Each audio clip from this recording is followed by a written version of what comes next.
So for me, what I do is I'm walking through the hills of Malibu yesterday, and I'm looking at it's a dead end street, a cul-de-sac. I've always said, people are like dead end street and cul-de-sac. Like, what's the difference? I was like, cul-de-sac, you're in a good area. Dead end, you're in a shit area. But it's the same thing, which is rich people call it a cul-de-sac. So it's a long, long uphill walk in this cul-de-sac. And you just keep going, and there's no traffic. But I did see the mail truck. And there's a guy driving a sort of mini mail truck, not from our youth, but a more modern version made by Dodge or Chevy or something. And I notice it's a right-hand drive mail truck because they need to be right-hand drive because that's how they deliver the mail. It's on the right side of the street. That's where the mailbox is. If it was a left-hand drive, they'd have to get out of the car and walk around it to put the mail in. So all the meter maids and all the mail trucks are right-hand drive. So I was taking note of it, and then I thought, do we manufacture a right-hand drive mail truck, or are those European mail trucks that we get from England? Like, does Dodge make right-hand drive minivans in England, and then we import them here versus convert a left-hand drive into a right-hand drive? So that's what's going through my mind. And then I go, well, in England, they're right-hand drive, so I guess their mail trucks are all good. And then I go, oh, no, wait a minute. They drive on the other side of the street. Exactly. So they're screwed in the mail truck department, too. And then I think, do we have an exchange program where we give people in England our left-hand drive mail trucks and they give us right-hand drive mail trucks? And then I think, oh, I've got to talk about this with somebody. And that's how I'm able to do this every day. Did you find the mail truck trade negotiator, or who do you talk to? Like, how do you book a show like that? I have not gotten into the nuts and the bolts of the mail truck right-hand, left-hand drive. I'm going to pursue it, and I want to know if there's an exchange program. And also, it doesn't make sense because we should be driving on the left side of the road and have access to our mailboxes and whatever it is, and they should be on the other side. We're kind of screwing ourselves, and they're screwing themselves. I can't get the mail from my car without getting out of the car because I'm left-hand drive. But, I mean, isn't it harder to live that way than to just accept that everything's fine and that whatever they're giving you is safe and effective? It's for your own good. Diversity is our strength. And by the way, the real question is Meghan Markle ever going to be queen? I mean, wouldn't it be easier to live like that? It's burdensome, I would say. I would think. It's a burden, but would you have it any other way? Because it can't be both.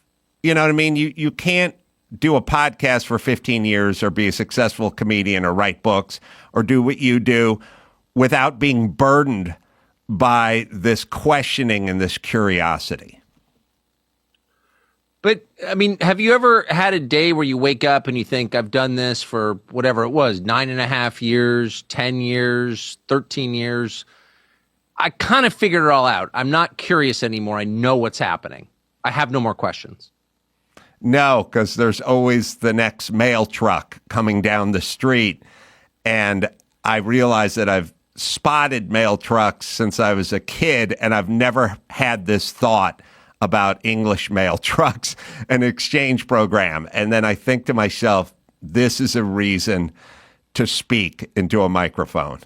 Yes, I think that's right. And is it weird for you? I was also wondering, when you got into podcasting 15 years ago, it was a boutique medium, and it was kind of the thing that some people were doing either if they were very foresighted, they just like saw the future, or they weren't quite sure what else to do, so I'll do a podcast. Now it's the main medium for ideas. There are no more magazines. Newspapers don't exist, really. Television news is obviously dumber than it's ever been, and that's saying a lot. So if you want to know what people who are smart and engaged are really thinking, there's no place to go but podcasts. So, like, you sort of started on the fringe, and now you're at the very center. Is that a weird experience?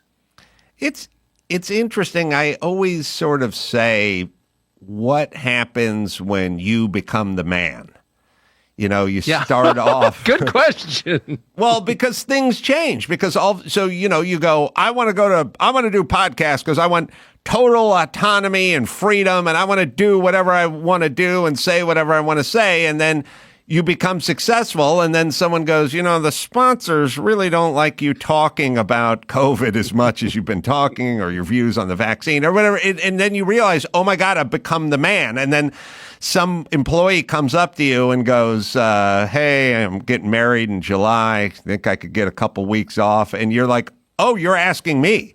Like, you have become the de facto man.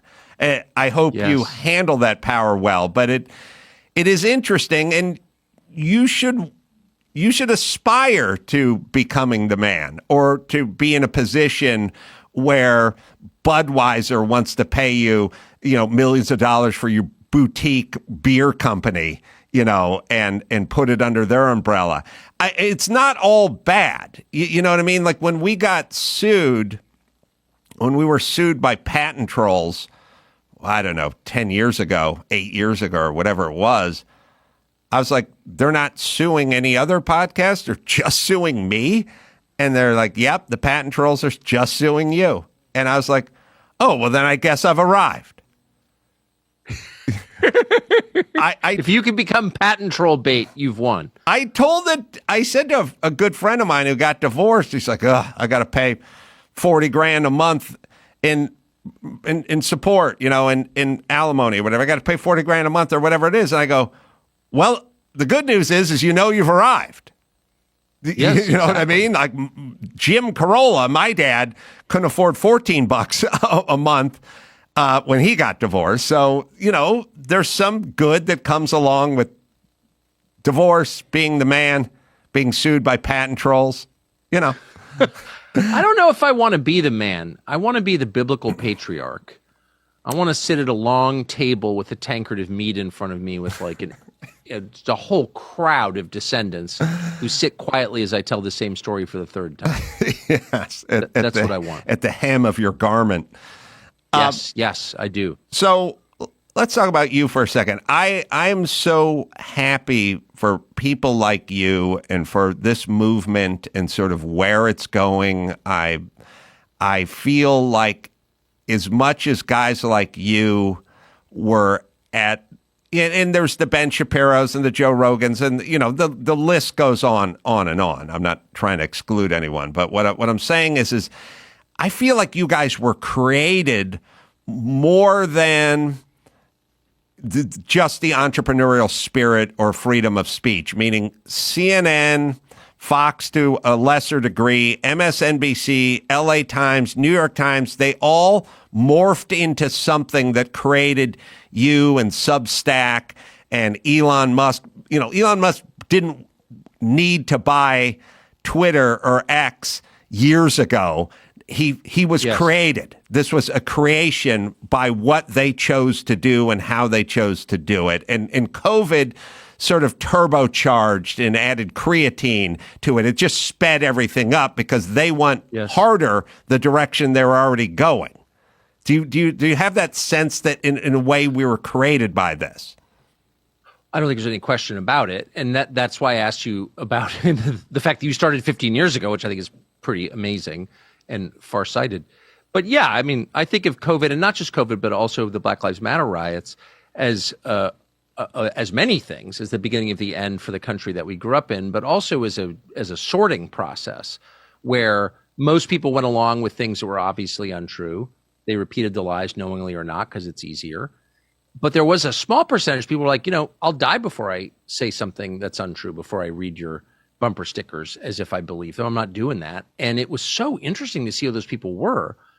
Rogan, I think, is one of the most interesting. I mean, I wasn't that familiar with Joe Rogan before 2020, but I thought he was like hosting, he was a comedian like you, he was a fighter, hosting a reality show. I mean, he was in a kind of different world, and he just kept his curiosity and his fearlessness and was rewarded for it. And there are a bunch of people like that, not at his scale, but there are a bunch of people who had similar trajectories. And it was really as simple as, no, I'm not going to say that. You can't make me say that. I'm going to say what I think is true, which is a very American response, the kind of response that got us freedom from Great Britain in the 18th century. It's a wonderful thing to see. And so that was the upside. And then as a result of that, there's a brand new media landscape. And let's be honest, no one is watching that crap and believing it. Only the true lobotomy victims think that that's real. I mean, it's just transparently fake at this point. It's just like the intel agencies, sending out their talking points and the channels repeating them. And no sentient person thinks that's real. And so that opens up this whole new world, and you're at the center of it, of course, for the free flow of information, the promise of the First Amendment of democracy. So it's pretty thrilling for all the sad things, all the people going to jail, and a lot of people are going to jail. And if Biden wins, a lot of people are going to jail, certainly including me. But in the meantime, we get to experience this intellectual renaissance, and I just find it absolutely exciting. Do you think you'll be going to jail if Biden is reelected? Well, sure. I mean, one of the things that there's so many stories that get missed, but there was a group, and I'm interviewing them soon, and I can't wait, of black nationalist separatist Marxists who in St. Petersburg, Florida, and St. Louis, who were indicted by the Justice Department for their opinions because they were saying things that were too pro-Russia.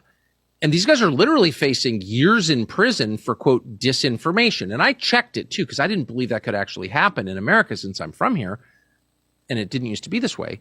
They didn't do anything. They weren't caught with bomb-making materials or kiddie porn or the usual setup stories that they concoct in order to justify putting thought criminals in prison. These guys just flat out are indicted and are going on trial for repeating disinformation, for saying things that the regime doesn't like. And because they are black separatists, by definition, they're on the fringe, and they don't have really any allies, who's on their side exactly? No one on the right and no neoliberal. I mean, even Al Sharpton, notably, is not standing up for them. These guys have basically not been defended. They've got some old-fashioned left-wing First Amendment lawyer, God bless him, defending them, but no one else has stood up for them at all. And so I'm interested in it, not because I'm a black separatist, of course, or a communist, obviously, but because I believe in speech and I'm an American. And right. It's it happens to those guys first. That's just true. I'm sorry. First they came for the black separatists. That's just real. Right. And so, yeah, I'm concerned for sure. What, they start trotting out things like Christian nationalists, and they just make up a term. And then once they make up the term, then it's a sort of thing where it's I made it all the way through junior high and high school, and I never heard about being on the spectrum for any disease or anything that could be assigned to you. So, you didn't have gluten intolerance or ADHD? Not an option.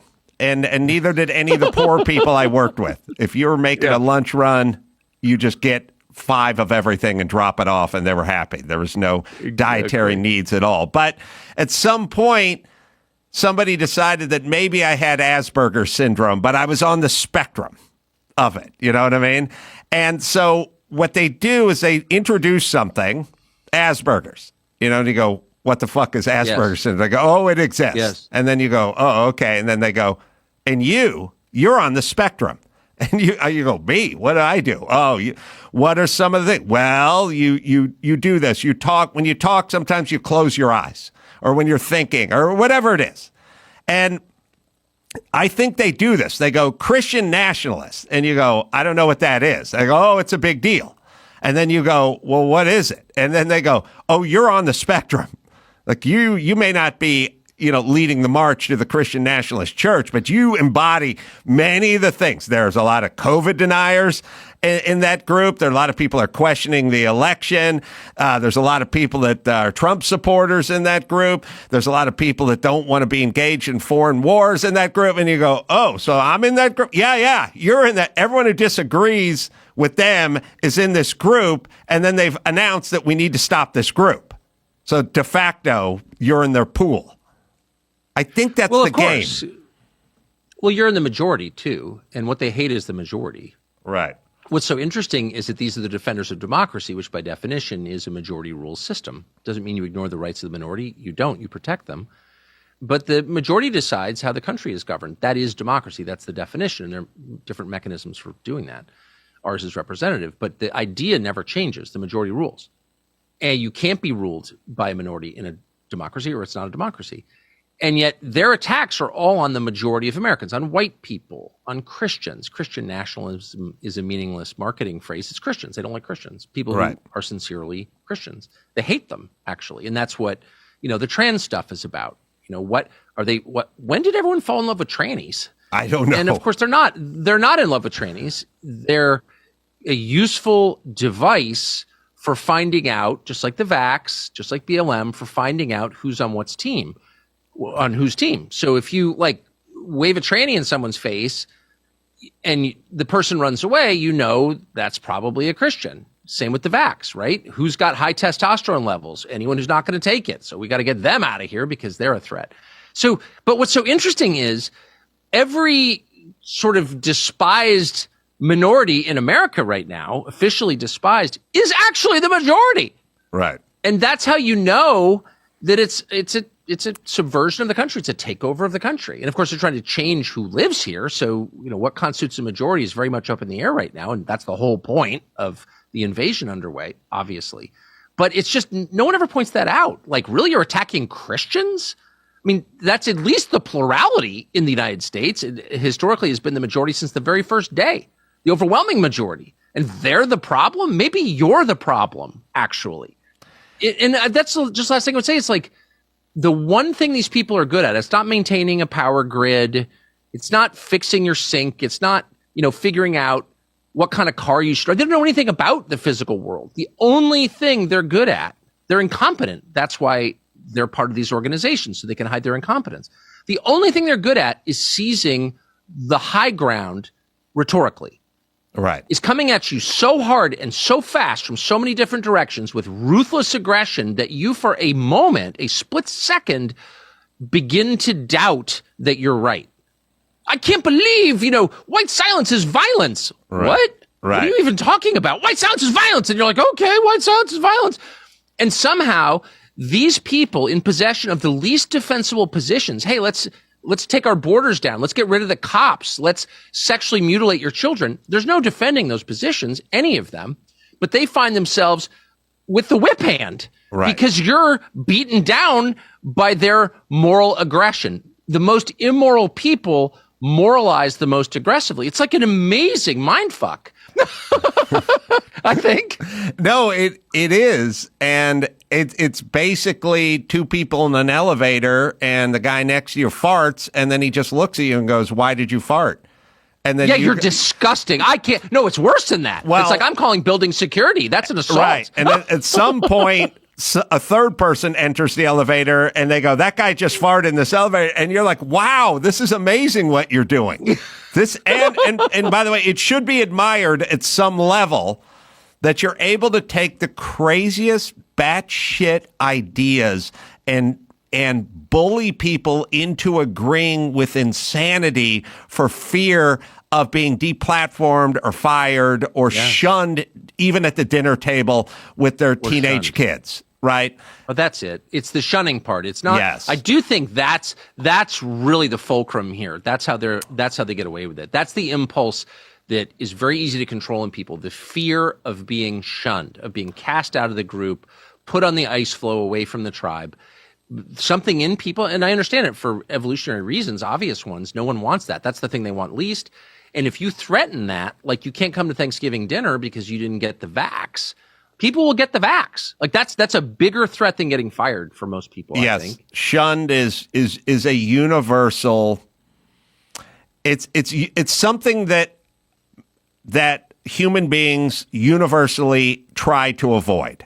It's not. It's like some human beings enjoy the taste of poi, and some of them like chicken liver. But many don't, and can be vocal about it. But shunning it cuts to the universal core of humanity, and that's why it's such a it's not effective weapon, and that's why it's trotted out.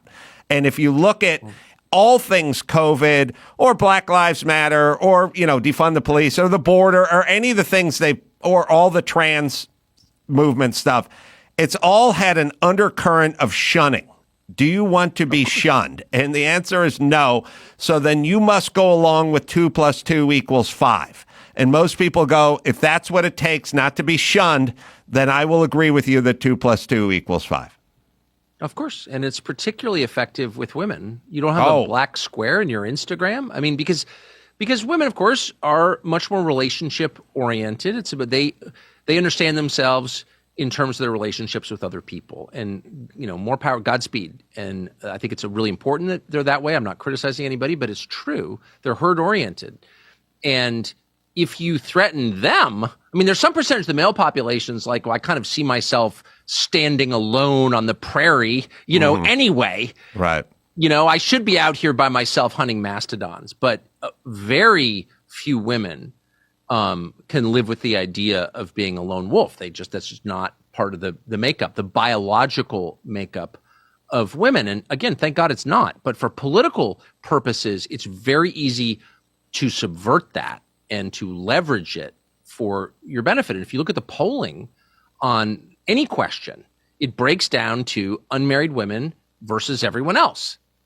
Unmarried women are, the most easy to control with the threat of shunning, right? Because they're alone, right? I mean, I'm sorry, I guess you're not allowed to say that, but it's not an attack on anyone. It's an observation of a very apparent reality all around us.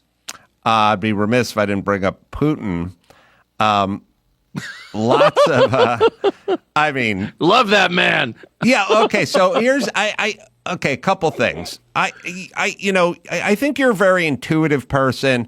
And you're sort of psychologically wired. We've talked enough to realize that beyond politics and beyond COVID or the border or any of this stuff or the next election, there's a kind of a psychodynamic pursuit where you're just sort of like, I kind of want to know who a person is and what motivates them. I'm interested in this experiment that we're all conducting here called life and human beings and interactions. And I think of you as a very intuitive person that way. So what was your just general vibe from Putin, just being in the same room with him? Well, a couple of things. I mean, and I've said this many times, nobody believes me, but I really didn't know very much about the current state. Well, I knew very little about the current state of Russia. It's not my area. I'm not a Russian speaker. So I had read about Putin, of course, as people who try to be informed do, but I'm not an expert on Putin. I'm not now an expert on Putin. So I didn't really know what to think, and I was trying to shut out all the preconceptions because you should do that and come to things fresh if you can. And so my view was, one, he seemed a little more amped up, a little more anxious than I imagined he would be. He did not. He seemed like the kind of person who prepared overly much and had something to say, and he was going to kind of repeat it. He calmed down. It was over 2 hours, the conversation on camera. So he did calm down. So that's the first thing. I was surprised by that. Second, I thought that he seemed legitimately wounded by the rejection of the West. I mean, I don't think there's any, you can watch it. I think it's obvious in there. He is famous for his emotional control. He's not an emoter. If he had ADHD, he wouldn't tell you. But what did come through for sure is that his feelings were, I don't know if feelings were hurt. He was stung by the rejection of the West. And I certainly understand why the West has rejected Russia. It doesn't want anything to do with Russia. He asked to join NATO. He asked to join in a joint missile treaty with the United States, and let's aim all our missiles at Iran. He pitched this to George W. Bush, who accepted it, and then Condi Rice, one of the dumbest people in American foreign policy, convinced him that, no, we have to hate Russia. And so from his perspective, it's like, well, why? Why wouldn't it be better to be allies? You know, why are you trying to put nuclear weapons on my border? These are real questions. And it's not enough to dismiss anyone who asks them as a tool of Russia. Of course, I'm not a tool of Russia. I'm an American in every sense. And in fact, I'm so American that I forced myself to go to Russia at my own expense, booked it myself to the interview because I have a right to do it. And I think it's important to preserve that right by exercising it. I have a right to speak to anyone I want and to gather any information I feel I need in order to make decisions about how my government's performing, because it's a democracy. Okay, that's my opinion. So I'm very American. But I look at this and I'm like, what's the answer? Why, if Russia asked to join NATO 24 years ago, why couldn't they join NATO? And if they want to join in a missile agreement with us to protect our mutual interests from Iran, why did we turn them down? And why are we expanding NATO eastward? And why are we trying to put nuclear weapons on their western border? And once we try to do that, why are we surprised that they react with violence as they did? And to what extent do we anticipate they were going to invade Ukraine when we tried to push Ukraine into NATO? Well, of course, you know the answers to all of these questions. And the answer to the last question is, we knew they were going to do that, and that's why we were publicly pushing Ukraine to join NATO. The Biden administration wanted this war because they thought that they could destabilize Russia and get rid of Putin and put in someone more compliant. That's the truth. Now, whether you think it's a good idea or a bad idea, it's revealing of their deep ignorance and their hubris. They're just very stupid, unimpressive people is part of the answer to all of these questions. They can't see the big picture, and they don't really care about American interests. But that was their plan. They did this. Okay. So when you read some court stenographer from the Associated Press or Reuters or one of these other, mindless, truly mindless state media organizations calling this an unprovoked war of aggression, it was not an unprovoked war of aggression. It was a very much provoked war of aggression. Doesn't mean it was justifiable. Doesn't mean it was a good idea. It was not a good idea. I'm not backing the war in Ukraine. I wish it hadn't happened. But it was provoked, and it was provoked by the Biden administration and by the Vice President of the United States, Kamala Harris, whatever we're calling her now, Harris, at the Munich Security Conference when she said at a press conference, we want you, Zelensky, to join NATO. And days later, Russia moved over the border. So one led to the other, and they knew that it would when they sent their little moron, their little puppet over there to say this in public. I mean, sure, she doesn't know, right. And she doesn't know anything. But she was a tool for them to get that message in order to provoke the response that they got. And there's kind of no debate about that, actually, at this point. No honest person can look at the facts and reach another conclusion, in my opinion. And if they can, then what's the other conclusion? Tell me how I'm wrong. But no one will ever tell you how you're wrong. They just try to assassinate your character or try and kill you, like they did to Gonzalo Lira, an American citizen murdered in Ukraine by the Ukrainian government with the backing of the Biden administration because he complained. Wasn't there an attempt on you? Wasn't there a car bomb or something? Did I catch that? What was that? Yep. I'm gonna pass on that question. I get it. But look, the point is that there is no Ukrainian government. It's an annex of the State Department. It's run by the State Department and by our intel services. The New York Times had a big piece on this the other day, but it was very obvious from the very beginning that this is a proxy war waged by a proxy government against a sovereign state. Okay, the sovereign state's Russia. The non-sovereign state is Ukraine. It's not a sovereign state. It's run by the United States, by the Biden administration, and by Toria Nuland, who just resigned today. So I don't want any of this to be true. I don't like being mad at my government. I am an American. I look forward to a day where I can be proud of my government because it acts in the interest of my country and not in the interest of some sort of weird multinational cabal with its own interests, which is clearly what's happening, obviously. But that's just a fact. So anybody who writes in a news story the unprovoked war of aggression against Ukraine is just lying. You're just a liar. So why don't you go do something that why don't you go sell timeshares or something where you're allowed to lie? Do you know what I mean? Right. Why are you in the news business where honesty is the most important quality? It's table stakes. If you're not honest, you can't be in this business. And if you're a committed liar, then you definitely can't be in this business. Last question for you, Tucker. And I hope to see you at your, in your home court over there and sit down and be a guest on your show and do a longer version of this, and I think we're trying to work that out. But just a prediction: if Trump gets reelected, and it sort of looks like he is, what are they going to do? I mean, what can we look forward to? Because there's already been plans on the table to literally get out in the street and fight it out by certain organizations, and they're not talking about with Twitter. They're talking about taking to the streets. I mean, is it going to be chaos? Is it going to be some anarchy? Or what are they going to do? We know they're not going to quietly go into the night and start preparing for the next election. There's going to be something. And what is that going to look like? I don't know. I mean, I should just state my strong preference up front, which is continuity, sameness, normalcy. You know, the system operates as designed, where the people get to decide who their leaders are. There's no cheating. You know, they're planning to cheat. Obviously, they said that out loud a couple of days ago when the Attorney General announced in Selma, Alabama, that voter ID is racist. Right. I always love that. Racist, because black people don't have Voter ID is racist, but a cashless society in which you have to have a credit card in order to live, that's not racist. Right. Because you get a credit card without an ID. Okay. The whole thing is nonsensical. So they're going to try and cheat. They've told us that.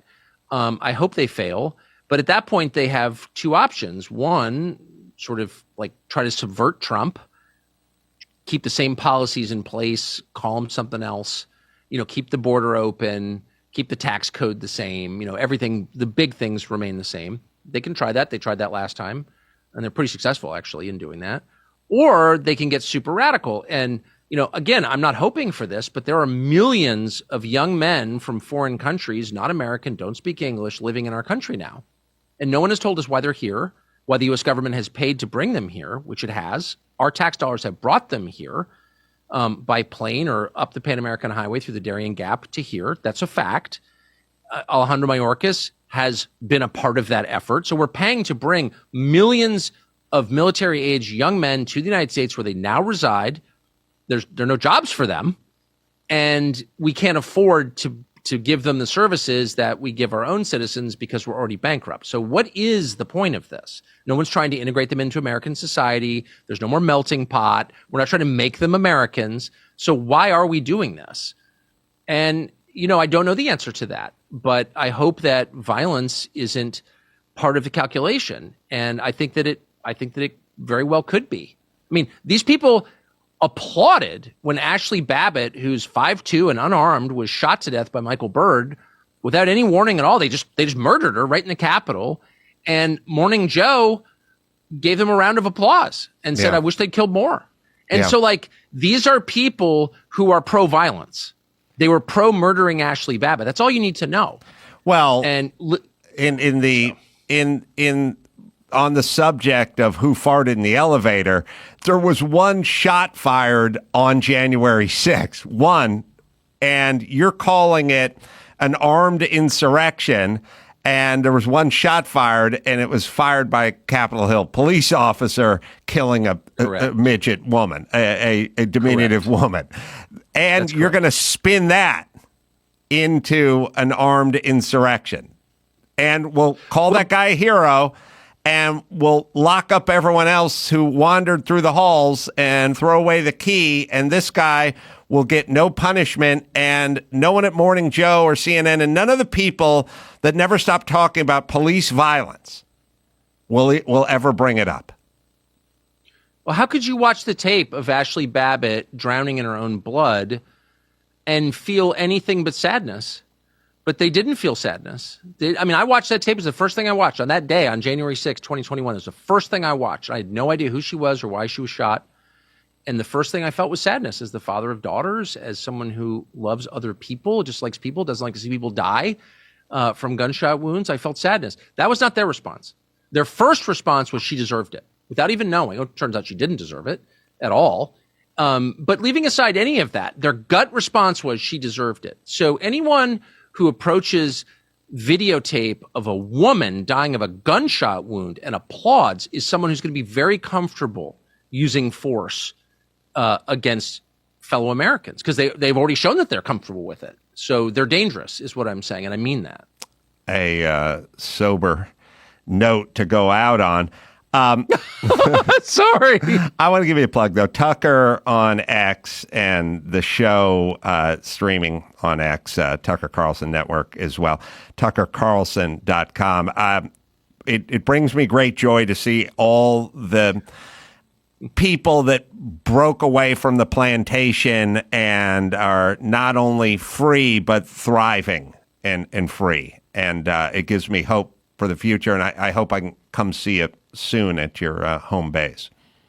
You were there first, man. 15 years. Congratulations, Adam. Thanks, Tucker. Appreciate it. All right. Comedian Jamie Lissow is going to be in here next, and we'll do that right after this. Let me tell you about Simply Safe. According to FBI data, most home break-ins happen in broad daylight.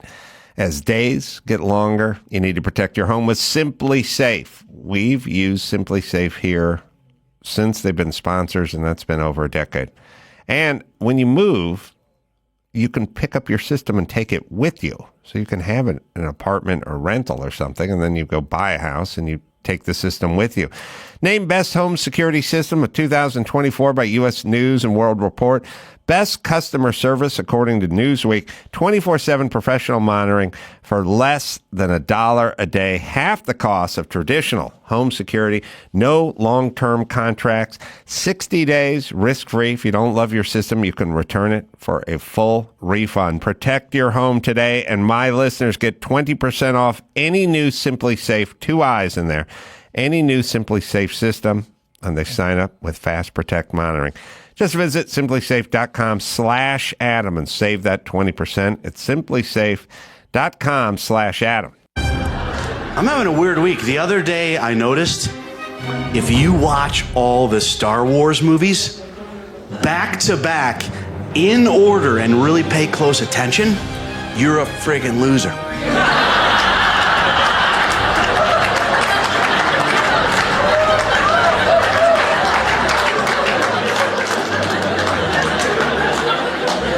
Yeah, some of these are gonna be jokes. That's not one of them. Jamie Lissow is on the Adam Carolla Show. Good to see you, Jamie. Good to see you.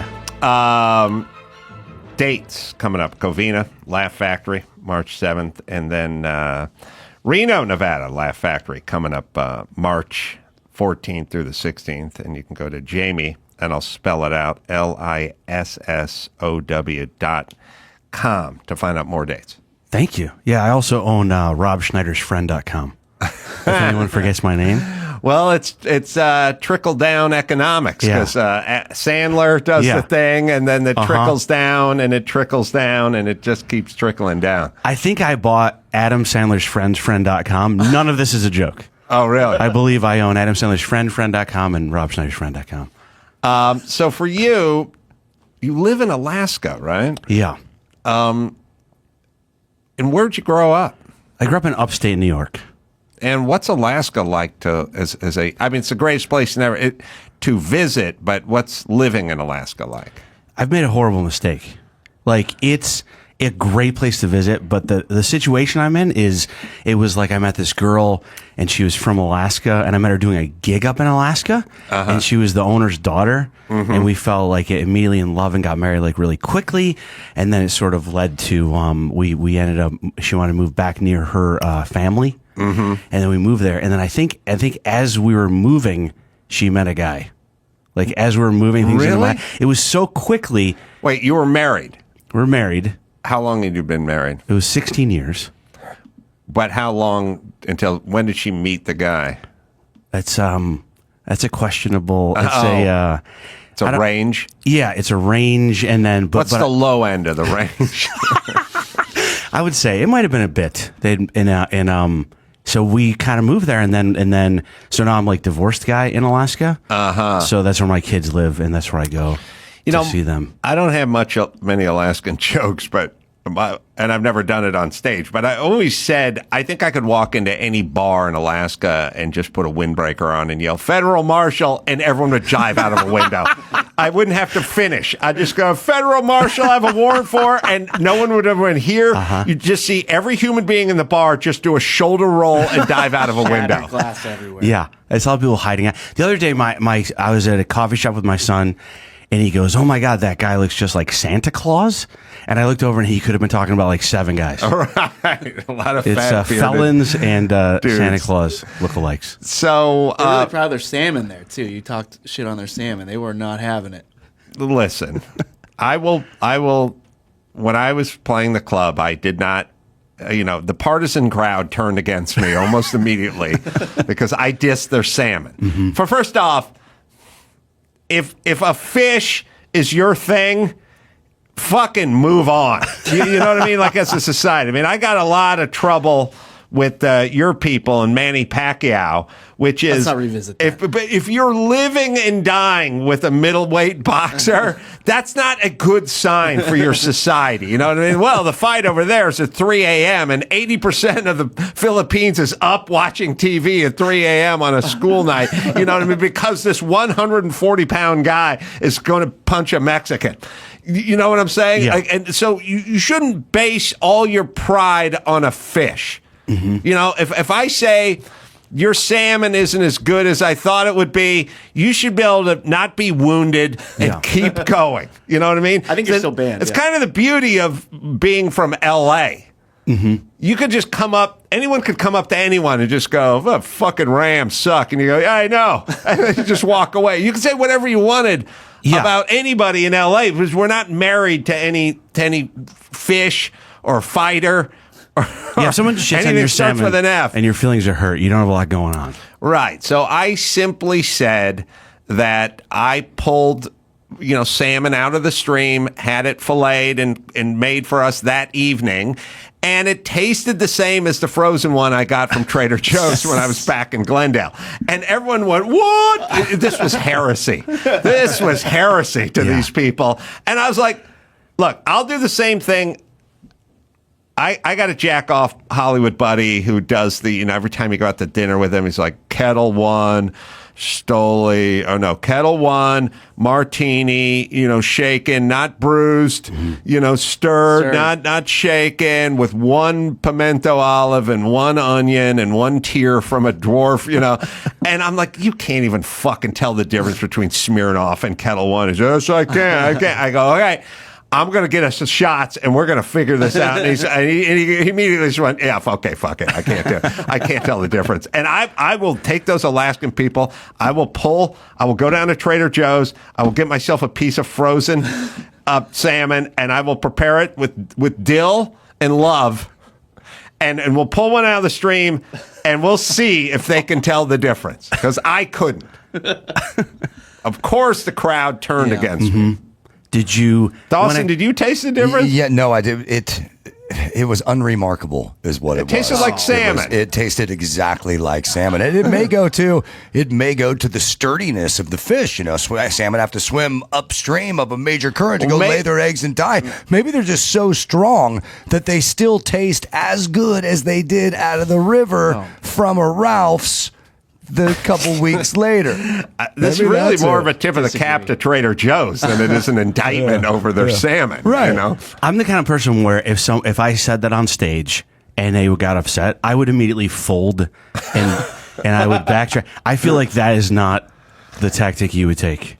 I've had people say this to me a million times. I had an Uber driver recently who gave me stickers with hearts on them, and he was in his 50s or 60s, and he was one of these guys that put together words and that turned into acronyms that stood for, like, what Gary Busey does? Right. Oh, right.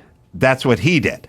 He kept telling, I don't even know any of them, but the Gary Busey isms where they'll go, it's not loss. Loss is losing optimism, Southern societies, and you go, huh? And this guy gave me 18 of those. And I go, oh, it's just like Gary Busey. And he goes, who? Oh. And I go, Gary Busey just does what you do. And by the way, he's only 6 years older than you, and we're in Malibu right now. And he's like, I don't know that he does that. And I'm like, you don't know Gary Busey? That's because that's what you do. That's what he does. And then he gave me stickers with hearts. But he told me I was brave, for my stances on things. And I go, I'm not brave. It's the truth. The truth is the truth. It's not there to be negotiated or reckoned with. It's just the truth. And then you're allowed to say it. And then he goes, yeah, but that was brave. And I go, it's not brave. Right. If you're right, if it's the truth, then it's. Did he follow it up with an acronym? What was the acronym for brave? Oh, God. Brave the acronym for? Boy, really after veracity in education. Right. That's perfect. I mean, how many of those Gary Buseys of them? He has books. I don't even know. This fucking guy, it's all he did the whole Uber ride from Santa Monica to Malibu, and he had no idea that Gary Busey did that. Or maybe he was lying. Right. Maybe he knew the jig was up. Yeah, I feel like every Uber driver I've ever had is telling me about the other thing they have going on. Yeah, like they all have some sort of thing they wish they were doing. Yeah, like like some sort of, like, I'm opening a yoga studio. Yeah, I got this abbreviation thing going. I feel like every Uber driver I have wants me to think he's doing it just for fun. It's hard to argue with what is, though. Like when I always said, when I used to teach comedy traffic school way back in the day, and they would tell me, these people are paying an extra $5 to be with a comedian because they can go to Sears for $19, but they're paying $24 for us, you know?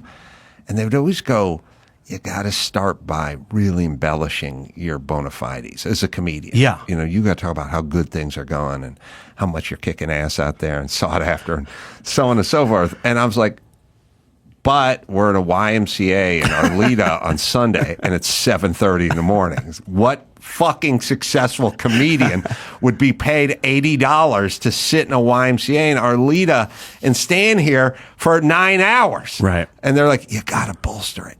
And I'm like, they're not going to believe it. So meaning, you're telling me all about your rich life and all the businesses and all the things, but I'm sitting in the back of your Tercel.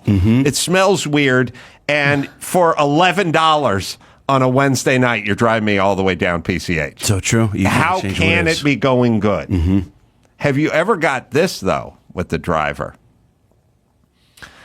There's an opposite version of this. There's the guy who's driving you, who's telling you about, like, his boat. And I'm like, what the fuck do you get a boat? You know what I mean? And they go, oh, it's a 22-footer. We do some fishing. We do offshore fishing, whatever. And you go, like, you own a boat. Like, you want to go. Yes. How do you don't, you're a loser. Why do you're driving me somewhere. Why do you have a boat? I have oftentimes gotten out and just felt like shit about myself. Good. Based on what the guy said. Yeah. Like, I feel like he's doing better than me, for sure. I think there are Uber drivers who are just trying to get out of the house. I met one of them. Right. Like, they have a nice car, like leather interior. Met the dude. He used to work for a small private aircraft manufacturing company, wearing a cardigan, driving a Lexus, just saying he's retired and he likes talking to people and driving around. Told me that half the cost of any private plane is from insurance and lawyers. That there's so much liability in selling an aircraft that a $600,000 plane is $1.2 million because of all the fucking liability. I feel like that's the way to tell me you don't really love your wife without telling me you don't love your wife. Like, he's looking for a reason to get out. I like to get up. I like to get out, and I like to talk to strangers on the way to an airport. Right. Like, I so much hate spending time with my wife that I will recommend local Italian restaurants to people I'll never see ever again in lieu of sitting with my wife and talking to her about something that's meaningful to her. Yeah. Yeah, those guys exist. Yeah. What is all right, we need a Gary Buseyism. We need, and by the way, there's thousands of hours of video. I've not heard a Gary Buseyism. Oh, yeah. Well, don't try driving Uber anytime soon. Not if I jump in the back of that, Jack. Yes. Yeah, change. Creating happiness and new guiding energy. Oh, I see. See? He sits around. And but there's tape. There's tons, he can just rattle these off the top of his head. Here's a good one. Laugh. Looking and understanding goofy humans. There you go. I wish I was armed with a few of these in the back of that guy's Uber. And Truth. Taking real understanding to heart. There's a fear one, right? Like false evidence appearing real. Doing a radical experiment. That's his book. He's got a book out. His book is Bible, Basic Instructions Before Leaving Earth. Now, how did this 63-year-old guy, who, by the way, told me that he once drag raced Gary Busey. That's a confusing sentence. He told me when I brought up Gary Busey, and I was like, oh, how about the Buseyisms? Like, I don't know anything about that. But 41 years ago, I was driving down Sunset, and he pulled up next to me in a 67 Camaro, and we dragged. Like, okay, so you're pretty familiar with Gary Busey, but just not that familiar? Yeah. But you can recognize him in the car next to you. Yeah. And challenge him to who's first at the next stoplight. All right. We should know, and it should be noted that Felipe Esparza, comedian, was in here yesterday, and he broke his microphone off. Oh, yeah? Yeah, he's a powerful man. He's great. Felipe was in our Rob Schneider TV show on Netflix. He was fantastic. Oh, that's right. Yeah, he's great. Yeah. He was using a mic just like yours. I think he sort having some trouble put with his it. hand on it, and it literally just broke. Snapped. Broke off. That's like Snap. that would be my biggest fear. Was it while you guys were talking? Yeah. It was on the... Yeah, it snapped mid-conversation. Wow. And, But then he just went like a ring announcer, when they used to come down from the ceiling. I used to like that. The only way we could get a microphone into a boxing ring is to drop it from 80 feet on a 200-foot cord. That had to be someone's job, too. Reel in the mic. Coil it back up. Just come right down from the ceiling. Bluetooth really solved the lowered mic. Yeah. To me, it was my New Year's, the dropping of the ball. You know what I mean? That meant it was fight time. That thing started coming down from the ceiling. And then you let go, it goes back If down. I was in control of the ring mic, and as the guy started talking, if I wanted him to wrap it up, I'd just start bringing it back up again. Playoff music. And then he'd start pulling it down, and I'd start pulling it back up again. And eventually, I'd just hang it like 3 foot above his head, and he'd have to go, and fighting by way of Laughlin, Nevada. Let's get ready. So, what the fuck was I talking about? Felipe broke the mic. Felipe broke the mic. And as soon as it broke, I said, blame Dr. Drew. Because Dr. Drew cannot stop fidgeting with the mic. He's always adjusting it. He's holding it with both hands. He cannot leave it alone. He's always in motion. No matter how much instruction, how much the pleadings of me to just leave the fucking mic alone, Drew. Just point it where your fucking mouth is and then leave it there. It says he has to lean back and then the bass comes off and he's fiddling and futzing with it. I said that yesterday. 14 hours later, Dr. Drew came in this morning to do our show together, looked at his mic, which was exactly fine, and reached his fist up and punched it down. And I'm like, oh, you definitely broke this.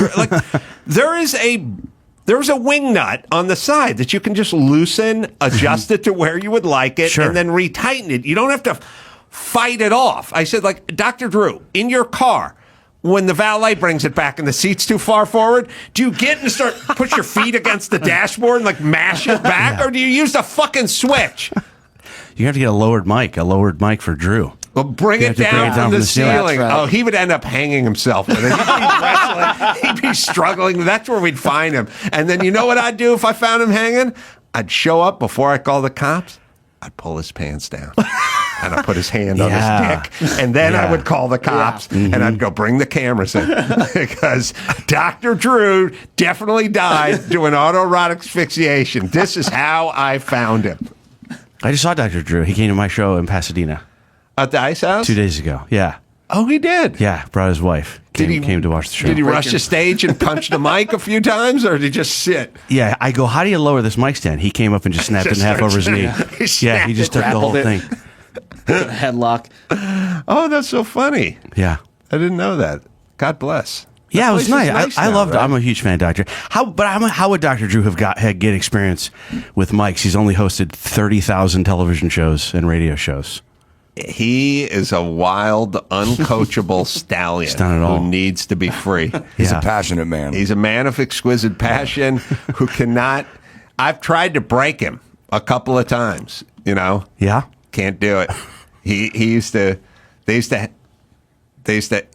did things that drive me nuts because I have hypervigilance disorder. And when I tell people to do stuff and then they don't do it, I go insane. Yeah. And he used to get his coffee right when Loveline started. every single night. They just bring the coffee in. They'd hand to him right as I started talking. And then I'd always hear him go, thank you. Like right in the middle of me doing the beginning of the show. And I would just go, Drew, don't thank the person into the mic. No one knows who you're talking to. You can't do that. Would he press do the mug raise, something, Thumbs or up, tip of the cap? Would he press a button to make coffee, or would he try to wring it out, the whole machine? Would he lift it up and just try to squeeze it? He breaks every device. He pulled his steering wheel off the other day trying to drive. You should see him golf. He hits down on the ball. He beats it into the turf. Yeah. Yeah, he's the best. He's an uncoachable, untamable stallion. I drove in. He was driving out. He had a hole in the bottom of his car. He had his feet sticking out. That's how he brakes. He brakes like Fred Flintstone. Yeah. Yeah. Oh, he'll get the car going that way and he'll brake that way too with the feet. Yeah. He can't handle mechanical stuff. And then he goes, and then he always goes, I have flippers for arms. I have flippers for arms. I go, good, then keep your fucking flippers by your side. Then stop waving them around everywhere. Then if you have an issue, then put them on your lap. If you're self-aware enough to know you have flippers, keep them down. Yeah. Keep them at your side. He says he won't turn the knob because he's too afraid to. He's That's why like, he punches the mic. he has the release for the adjustable, the concept that you turn a wing nut a quarter turn and the world is your oyster. We can move that. We can move it anywhere we want, and then a quarter turn back and it's locked off. But no, he's going to lock it off and then get out a torch and heat up the steel and then try to bend it to his will. Jesus Christ, what's up with everyone? Drew's great, man. I did. I'm dating. My girlfriend's a doctor and she loves Dr. Drew, and so I wanted them to meet, and so we were kind of talking, and he came out to the Pasadena show. Oh, really? Yeah. And he didn't knock anything down or do anything of that nature with his flipper. Oh, he's very well behaved. So is your girlfriend your doctor? Yeah, she's my doctor, and it's been interesting. Like she, comedians don't have health insurance. Mm-hmm. Like we don't really take care of ourselves, and like I remember my stomach hurt once. My sister's a nurse, and she was like, you should go to the emergency room. I know you don't have insurance, but like even if it's a couple $1,000s, you should go. And I remember I just like ate a banana. Yeah. And I was like, maybe this will fix it. Let's like I'm not going. Yeah. Yeah, but so she's really good at making me get stuff done. Like I just did a colonoscopy, which I would have never done. Yeah. Have you done the colonoscopy? Yeah. Drew set it up. Oh yeah? Yeah. He hooked it up? He hooked me up. I gotta do another one, but yeah. Not physically. He hooked, or did he? When you set it up, he set you up with a appointment, or he actually? No, he put a hook up my ass. Yeah, he hooked me up at the appointment. Yeah, he would. Drew won't even work on his own kids. Yeah. I was just. How'd you like your colonoscopy? I woke. It was my girlfriend's friend, which I didn't love. She goes, my friend's really good. He's gonna It's like because I was so nervous because I thought you could be 50. You had to wait till you're 50, and then they changed it. They made it 45, and so I'm immediately like, man, they just changed that number, and now I'm fucking 4 years late. Like, how did that happen? I thought it was early, and so she goes, my friend does it. He's like super good at this. Like it's his specialty. It's what he's always wanted to do. And then I go, well, I feel like that's almost like I don't want a guy that's like, fuck this job, but I also don't want someone that's like, that's having the time of his life. Right. Either. Like I want something kind of in the middle. I don't want you to enjoy this. Yeah. And so it was, I woke up in the middle of it. Oh, you did? Yeah. Which was like as traumatic as you would imagine. Oh my God. Yeah. And it was like, then they gave me more anesthesia. And so then like when I left, I had like a whole day of like that night, she goes, man, she goes, thanks for all that stuff, like all the stuff you bought me. And I had no memory. We'd gone like shopping and I bought her a bunch of stuff. And then I go, I got to call my manager. We had a bunch of like contracts to go over. And she goes, you did that at lunch. Like you stepped out and did. So I had a few things where I don't remember anything that happened. But with that medicine, you think it's not like you're drunk and you feel like you absolutely are in control of your faculties, and you're just not. So it's even more dangerous. Yeah. That's the Michael Jackson situation. Yeah. He got the Jesus juice. Or what do they call it? What is that? Mother's milk? What do they call mother's it? milk. Yeah, that one's mother's milk. But it's, what is the medication? You guys know it. It's a Propofol. Propofol. Yeah, there's too many. COVID got too many new names in my head. Yeah. Now, I think they give you a little fentanyl for the colonoscopy, which I know that gets a bad rap on the street, but it worked. Wow, it's funny. It got into this country up someone's ass. Yeah. Now it's come full circle. Wow. Oh, that's good to know. I think I have mine scheduled for end of March. And the only thing I was hoping, because I've heard you tell your stories, that they put you under a little bit and you make friends with the anesthesiologist. And that's the only thing I'm excited about. It's good. Is, Propofol's awesome. Get really high. Oh, Propofol's is awesome. Yeah. You're going to love it, Dawson.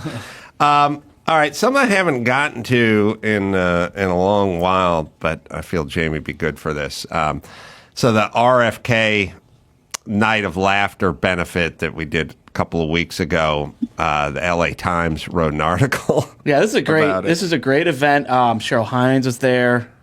Trey Stewart, Dustin Ibarra, Erica Rhodes, Mike Binder, Jeremy Piven, Adam Carolla, and Rob Schneider, and Jamie Lissow's friend. You're right. Yeah, and it was a packed theater, probably, I don't know, 1,400 people or whatever. Big old, majestic kind of, I think it was called $1 billion theater or $1 million theater. Anyway, it was a night. It was a nice night. RFK Jr. was great. Cheryl Hines were great. Everyone. Oftentimes, these kind of gigs, you're a little worried about the crowd. Mm-hmm, sure. You know what I mean? Oh, yeah. Everybody killed. All the comedians killed. The crowd was great. I was like worried about being a little too edgy or something, you know. I didn't know. It was RFK Jr. He's a regal looking guy. He's a Kennedy, for Christ's sake. And he's just sitting in the front row, and I'm just, telling my jokes, and I was like, and somebody said, let's see, Mike Binder just said, nah, just go for it. Just go for it. Just fucking go for it. And I was like, okay, I'll just go for it. And I would say, I think I'm realistic. I'll tell you the nights that were good and the nights that weren't good. I will tell you I crushed, and everybody else was good. But I'll give myself the crushing designation on this. I thought Rob actually called me the next day just to talk about how much you crushed. That's why he called me. Awesome. RFK laughing the whole time? Yeah, everyone was great. RFK called me the next day, told me all the good stuff, and it was a good night. Now, the LA Times has to write an article about it. Well, they have to report the event. And it's a very nuanced and insightful take. Right. So I'm thinking to myself, well, they're not going to like it. And they're not going to like it. And I'm not sure. I don't even know who they decide to like and who they decide to not like. Did you know that they were even there? Or somebody? No, I didn't. I didn't know. Lots of security and lots of camaraderie, and the comedians were all great. And they hung out and watched everyone's set and all that kind of stuff. And everyone did real good. And it was a good audience. A real good audience and a real good night. Like, everybody was solid as shit and got tons of laughs. And way over expectations. Because, night of comedy with the charity and stuff, it's just normally you never know. People are fucking eating and their backs walking in and out and stuff. I mean, sure. It was as good as it could have went. Everybody had their own, kind of style. And I was like, well, the LA Times has to hate this. And they have to hate it, A, because I was involved with it, and B, they don't like Kennedy, even though I don't know why, but I guess they think he's going to take votes away from Biden. And what do I say to everybody who's like, oh, I hate Kennedy, and I hate Trump, or I hate whoever. Do you love Joe Biden? Do you love the lying, inept, corrupt, horrible policy-laden, decrepit fucking sociopath? Like, is that's your LA Times? This is your guy? Who do you love? This is your guy. Let's talk about your guy. Let's talk about why you love your guy so much. I know you keep telling me he's not the other guy. A lot of haterade. He's not Trump and he's not Kennedy, but let's talk about what kind of job your guy's doing. Should we talk about the border? Do you want to talk about Ukraine? What do we want the economy? Like, what do we want to talk about? Let's talk about your guy. But they're all in for Biden, and so they hate Kennedy. And I was looking at it, and I was like, okay, but the New York Times is going to have the LA Times is going to have a little bit of a difficult putt here. Because I'm looking down on this list, and Trey Stewart is black. That's going to be an issue. They can't say he sucks. You know what I mean? Okay. And Erica Rhodes is a woman, so that's going to be weird. And Dustin Ybarra is, I think, Hispanic or some version of it. So now you have your protected class, LA Times, and you can't just go, all the comedians sucked, but you do want to say the night sucked. How are you going to carve this out? How you can't say the black guy sucked, or you can't go all the comedians suck because you're colluding women and Hispanics and black people, and you've taken an oath to never criticize any of them. So what? This is a challenge. What are we going to do here? So you can read it, and it's funny. They make a little carve out. A comedy show where RFK Jr. was not the butt of the joke. Okay. Prominent anti-vaxxer and misinformation disseminator Robert F. Kennedy Jr. Misinformation disseminator. Like the LA Times wasn't wrong about every motherfucking thing about COVID. Everything. It's the first two words are a good complisalt. Prominent anti-vaxxer. And misinformation. Yeah. All right. Yeah. They didn't get anything wrong.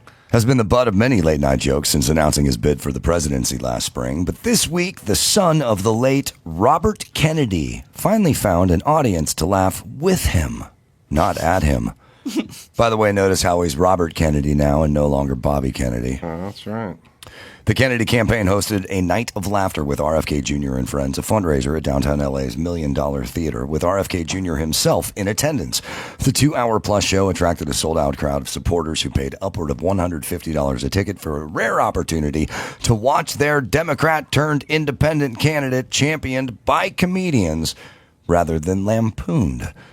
Billed as the first of several comedy shows around the country as we forge our way to the White House, the show featured sets from 7 stand-up comics and was emceed by RFK Jr.'s wife, Cheryl Hines, the actor who plays Larry David's ex-wife on Curb Your Enthusiasm. Ticket holders clad in Kennedy 2024 hats and Declare Your Independence promotional garb lined up around 2.5 city blocks near Grand Central Market to attend. The majority of Wednesday night's audience appeared to skew younger than the typical crowds at the former President Trump's rallies and President Biden's pressers. The RFK Jr. devotees, mostly white men and women in their 30s and 40s, packed into the small lobby of the historic venue, taking selfies next to cleverly designed reimaginations of classic movie posters with Kennedy's image. There he was in a leather jacket for Rebel with a Cause. Rebel with a Cause. Okay. Yeah. On a rearing stallion for the Lone Ranger, and so on. Folks willing to speak to the mainstream media, one of many nefarious enemies on Kennedy's list, said they were registered Republicans who'd voted for Trump in the last election but were seeking change, and someone younger. And Bobby, as they call him, is 70, so he's a mere pup next to Biden and Trump. But aside from the oddball positioning of the fundraising event itself, was it actually funny? Not particularly. Except for everybody crushed. Everybody. Except the laughter. Yeah, except for all the laughter. Yeah. Openers, Trey Stewart, Dustin Ybarra, and Erica Rhodes. Let's hear it. Fared better than the older. You have to, don't you? You have to, LA Times. You have to carve out. But you can't see. This is very interesting dance they're forced to do. Now, they could just fucking show up and review something. Right. And I've had this complaint many times on a shit review. I feel like you're compelled to say if the night was rock and roll. I mean, it was rock and roll laughter out big time.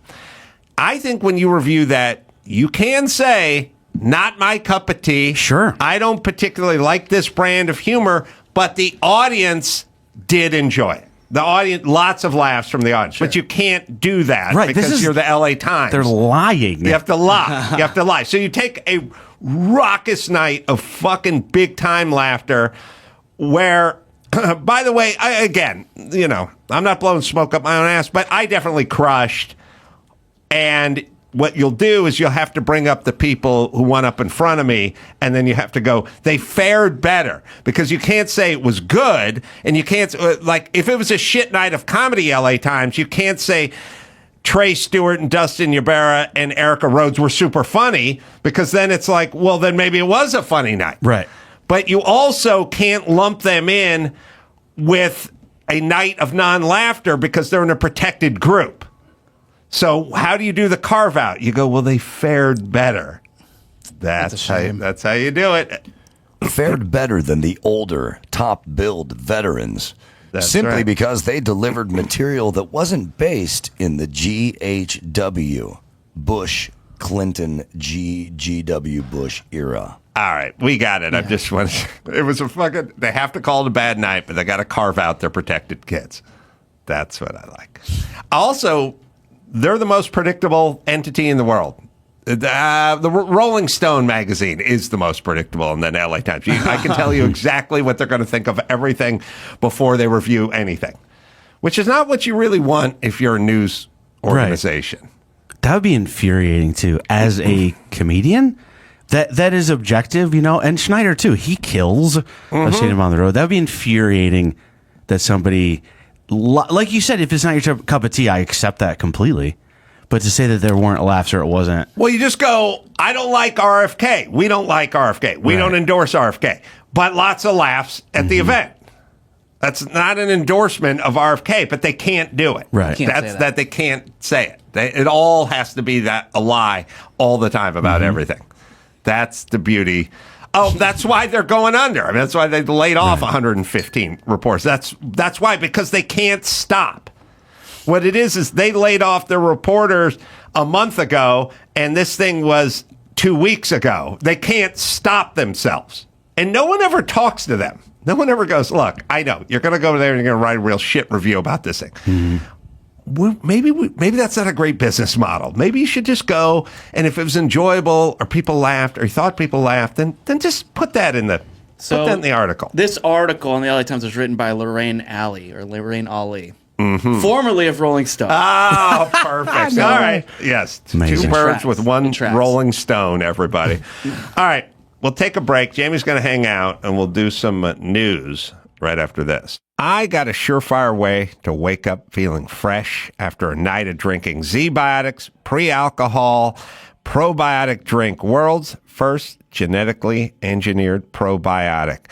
Invented by PhD scientists for rough mornings after drinking. When you drink, alcohol turns into a toxic byproduct in the gut, and that's to blame for your rough next day. Not dehydration. Everyone thinks it's dehydration.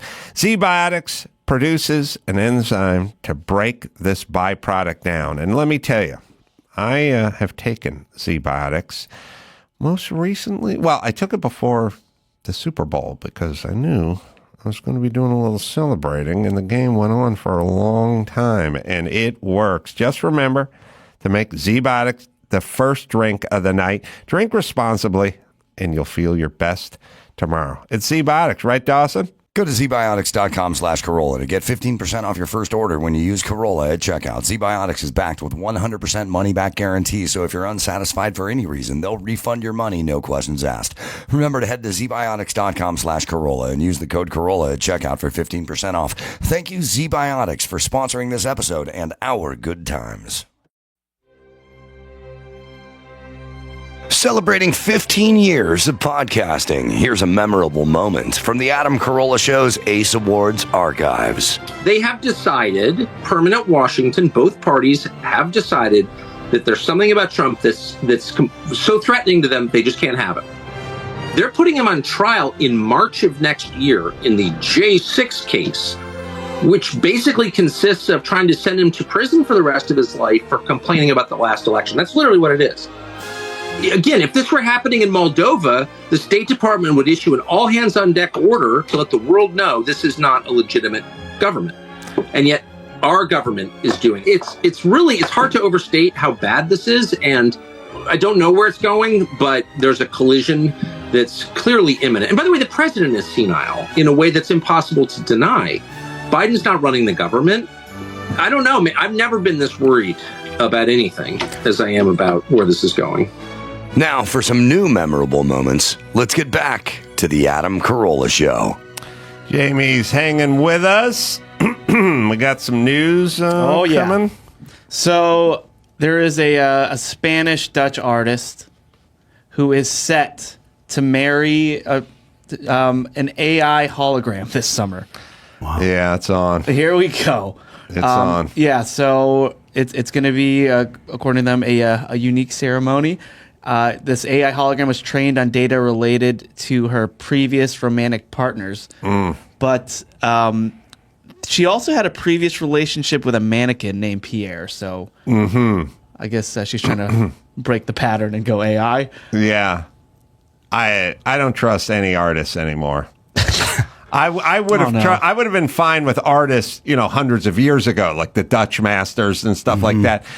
When I was young, if someone said artist, you were like, oh, someone can paint a hand that almost looks real, whatever. Now it's always just some fucking nut job. Yoko Ono's an artist. You know what I mean? Everyone's, I did Piss Christ. I put Christ in a tumbler and pissed in it, and I put it in a museum. Like, I don't trust artists anymore. If someone tells me, I'm at a party and someone goes, I'm an artist, I'm going to think you're a nut job unless you can fucking sketch me something right now. Now, see that bowl of fruit over there, dude? Go. Yeah, go. And then we can continue this, because otherwise I don't think you're a nut job once to marry a hologram. You should have to do that first. Like, there was a lady who did an exhibit where people would just sit across from her and she would just look at them. Did you hear about that? It was like for days. But I'm with you. Like, I think you should have to prove you could paint the fruit, and then you could do this shit. Right? We need a compulsory. They do it in figure skating. You got to do a figure eight. You got to do a hoop and a loop and something. You got to do the compulsory shit, and then go freestyle it. But I need you to draw me that bowl of fucking fruit. Yeah. I'm not calling you an artist. I could see in 10 years you get in a self-driving car and the car's like, just trying to get away from my wife. That's right. That's the artist. Yeah, I know nothing about art, but I saw like some Picasso stuff, like some modern art, and I was like, I feel like Picasso was like, I wish I could get some money for this shit I did when I was like 6. I'm not a defender of Hunter Biden, but his modern art is every bit as good as any modern art I've ever seen in my life. Yep. And it's not a Fox talking point. It's really an indictment for modern artists. Yeah. The same way the salmon wasn't an indictment of the great folks from Alaska. It was a tip of the cap to Trader Joe's. I am saying, okay, hold on a second. My sister dated the son of a renowned modern artist.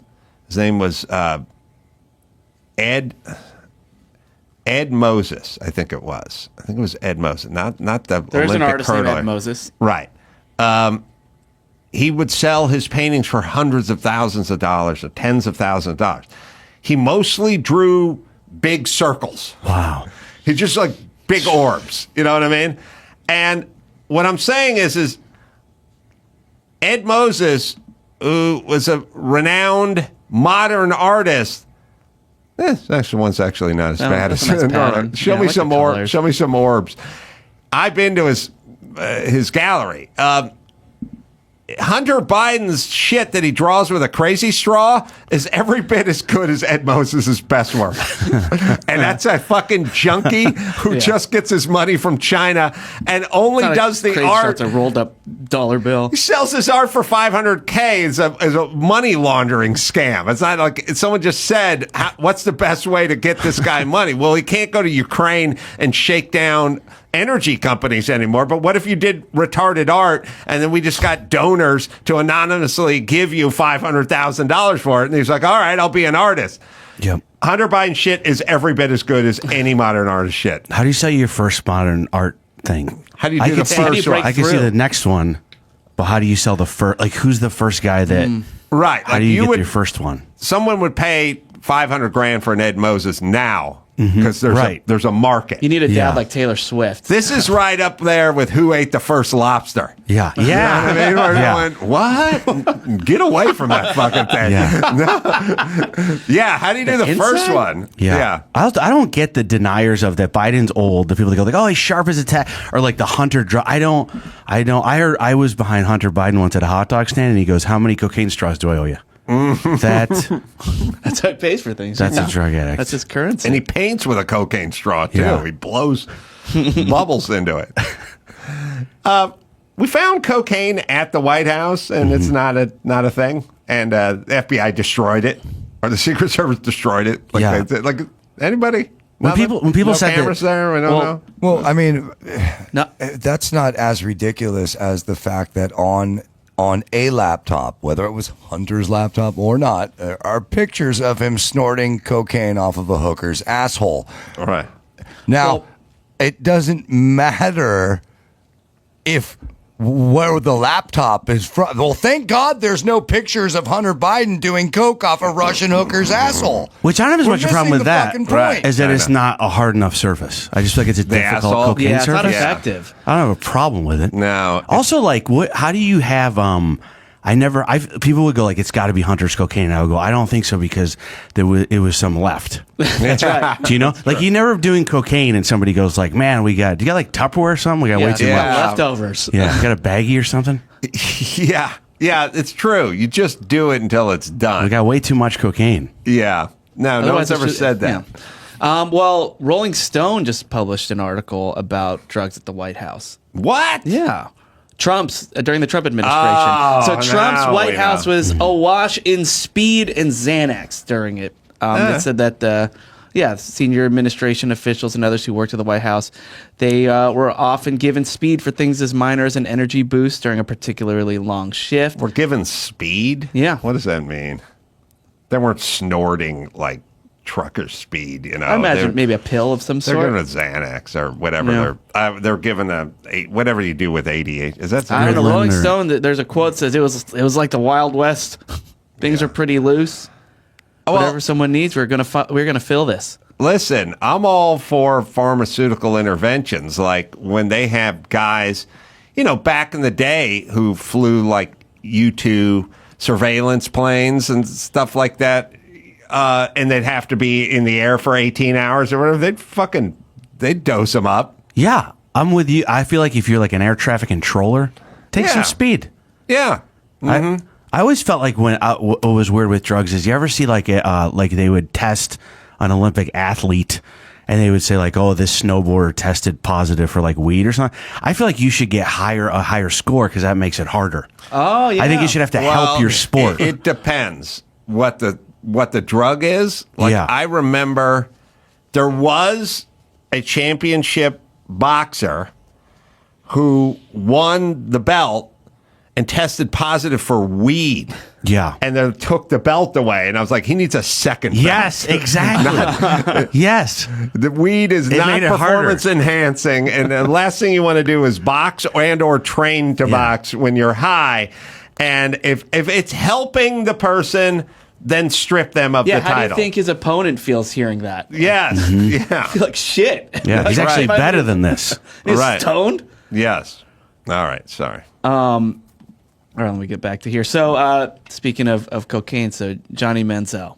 Yeah. So, did you see that clip of him talking about him losing all that weight? He's on Club Shay Shay. No, but I saw his doc. Oh, yeah, the doc is great on Netflix. Yeah, so here's him just talking about losing all that weight. I was 210 pounds when I left Cleveland. I was 170 pounds sitting in Vegas that August. That September, October, whatever it was later in that year. How you lose 40 pounds? You're on a strict diet of blow. Yeah. So, I mean, I love that he's doing all this media now. And when the 2024 Heisman Trophy winners announced. Maybe Oprah's on the booger sugar.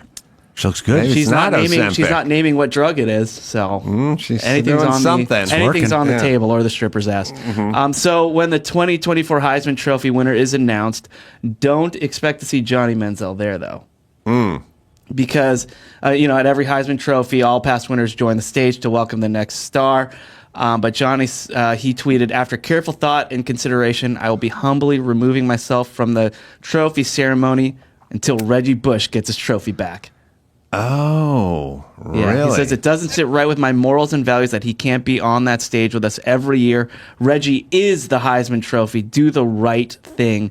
NCAA, the ball is in your court. Wow. Well, this is like performance-enhancing drugs. Like Reggie Bush, you know, a donor, a contributor, an alumni, you know, bought him like a 94 Chevelle and put rims on it or something. And it was like probably $8,000 worth of car, and they dropped it off at his house. And now he doesn't get the Heisman. But how did that help him on the field? You know, when he took the punt return to the house, or 240 all-purpose yards against Arizona State. What the fucking Chevelle was at his dad's house in the driveway. Yeah. I think somebody leased him a house, or his dad a house, or something. Him and his family received gifts while he was playing for the Trojans. But fine. How did it help? You know what I mean? Mm-hmm. Yeah. I don't like it. He still earned it. Yeah, I feel the same way about Pete Rose in the Hall of Fame. Like, you know, how did it help? Yeah, so Manziel, even in the Netflix documentary, he said he admitted that he made money, but after he won the Heisman. So he's saying the only difference between my story and Reggie's is that my illegal activities didn't start until after my Heisman. And by the way, whatever they're doing now, they're getting paid. I mean, Bronny James is getting paid, right? You know, so college students, athletes are getting paid now. So get Reggie in there. Get Johnny and Reggie back in the ceremony. Give OJ's Heisman back as long as killing those people did not help. He still did all that. He still earned it. He's grandfathered in with the Heisman. I mean, that was far before the glove or anything. Yeah, give everyone their Heisman. Give me one while we're talking about it. You know, just you know what? Give Oprah one. Forget about all these fakakta honorary doctorates. You know, Bill Cosby's going to get an honorary. Jon Stewart's going to get How about an honorary Heisman? Mm-hmm. I like football. I'm prominent. I would like to start this campaign. Let's get out of an honorary Heisman. Or Stanley Cup. You know what I mean? Like, who wants another fucking... Bill Cosby had like 186 doctorate. He was probably all in the trunk of his car. They were giving away willy-nilly. Yeah. What is that? What is the... How does that even work, the honorary part? What if I got one? What if I went to school for 18 years and then they just give one to you? Am I not angry? Also, it's a weird thing to be like, if someone wants to give me a nickel-plated revolver or something, I'll go, oh, thanks. But if it's just, you know, if you made me a document that said, Adam Carolla fucked Gina Lola Brigida in 1967, I'd go, I wish I did, but that I didn't do it. Yeah, so what are we talking about here? You know what it's like? Remember, if you had a friend whose parents had any kind of money at all when you were a kid, they had that stupid picture of them, or like a Wheaties box with a picture of their kid on it. Yeah. You know what I mean? Like athlete of the year. But it's a 9-year-old and he's wearing his Pop Warner football jersey. You know what I mean? Like, it doesn't mean any. So what's the honorary doctorate mean? I don't know, but I mean, if anybody listening to the sound of my voice can give Adam Carolla an honorary doctorate from their institution, we'll happily accept. I have plaques for like honorary this and honorary that on the wall. There may be a day. There may be an Adam Carolla day in Vegas. I don't know. I've never looked at any of it twice because it doesn't mean anything. Yeah, it can't help. I didn't earn. I did a job interview, right? I got a degree. It's honorary. That can't help you. Yeah. Land the job? No, it's right. You just got it for nothing. All it says is that you've risen to a level of prominence. Mm-hmm. Yeah. So that we would give you a meaningless piece of paper. Yeah, well, you didn't do anything. You didn't do anything, but you're so important in the other shit you do. Yeah. That we're giving you this shit. Like if your surgeon had an honorary degree, you go, I don't want that guy. I don't want that guy. No, that's right. He doesn't know what he's doing. Maybe that's why you woke up in the middle of the colonoscopy. Maybe that wasn't a real degree in that guy's that certificate office. A little closer. All right. Our guests are here, right? Yeah? For the second show? Yes. All right. There's just two of them, so I just want to make sure they're both here. Jamie, let me give you a plug here, my friend. Laugh Factory. coming up, Covina. That's Covina, California Laugh Factory. And then Reno, another Laugh Factory. Yeah. Right? That's Yeah. Covina's March 7th, and then Reno is going to be March 14th through the 16th. Jamie Lissow, Lissow. Yep, that is correct. And you pronounced it correctly. Thank you. Oh, yeah, and I got a podcast. Afraid to Ask. Afraid to Ask with his Dr. Galpal. Yeah, with my Dr. Galpal, we do some medical questions, and I find spaces for dick jokes. All right, we're going to talk about one of the best bands in the world, Blood, Sweat, and Tears, from someone who was in it. Someone's made a great doc about it. Well, always one of my favorites, and we'll do that right after this. O'Reilly Auto Parts. Well, they're in the business of keeping your car on the road. O'Reilly offers friendly, helpful service and parts and knowledge you need to do all your own maintenance and repairs. They've got thousands of parts and accessories in stock, either in store or online, so you never have to worry. If you're in a jam, they'll help you out. When you're a do-it-yourselfer and need a specialty tool to finish the job, well, stop by O'Reilly and ask for one of their loaner tool programs, because there's a lot of real special tools when it comes to doing certain jobs on cars. Simply pay a refundable deposit and borrow the right tool, then get the deposit back when it's returned, so it's free. They'll help you find the right part or point you to the nearest local repair shop for help. Plus, they can test your battery for free, in or out of the car, so you don't have to pop it out. The professional parts people at O'Reilly Auto Parts are your one-stop shop for all things auto, and you can find what you need in the store or online. Stop by O'Reilly Auto Parts today or visit O'ReillyAuto.com/Adam. That's O'ReillyAuto.com/Adam. My sheet here. It's COLO, and it's Colomby. Colomby. All right, there's a UNO version of it on my sheet. But either way, great doc. I've always been a huge fan of Blood, Sweat, and Tears because my dad played the trumpet all through my life, and always had appreciation for the horns. And all horn. I love horn-driven anything. It's like I don't know. It's like salsa. It just makes everything better when it gets combined with eggs or burritos or whatever. But salsa music? No, salsa. Just salsa. Okay, gotcha. Not the salsa music. But that's a good point. I mean, you keep me honest. So, always love Blood, Sweat, and Tears. I think one of the first CDs I ever bought, when CDs were $16 when they came out. I was making $9 an hour. It was an expensive thing. Best of Blood, Sweat, and Tears. That's the very first CD I bought. And then I was always a fan of the band, but I never really knew this chapter, the whole Eastern Bloc, and also shades of this whole canceling thing that we're getting into now. It's been around for a little while. You know, it was interesting, Adam.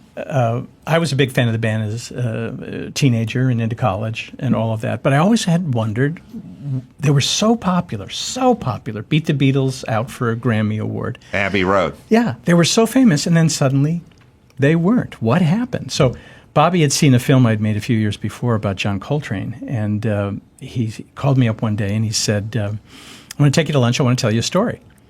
And we were just sort of schmoozing before lunch, and I said, what the hell happened to Blood, Sweat, and Tears? Here you were. And he said, that's the story I'm going to tell you, and that's the story we tell in the film. Yeah, the doc is called What the Hell Happened to Blood, Sweat, and Tears. It's a very layered doc. It does a very nice thing, which is it starts with the story of them on the road and going to all the Eastern Bloc nations and so on and so forth, and then it stops and gets back to the origins of Blood, Sweat, and Tears, which is a smart way to craft a doc so you can see how it all came together.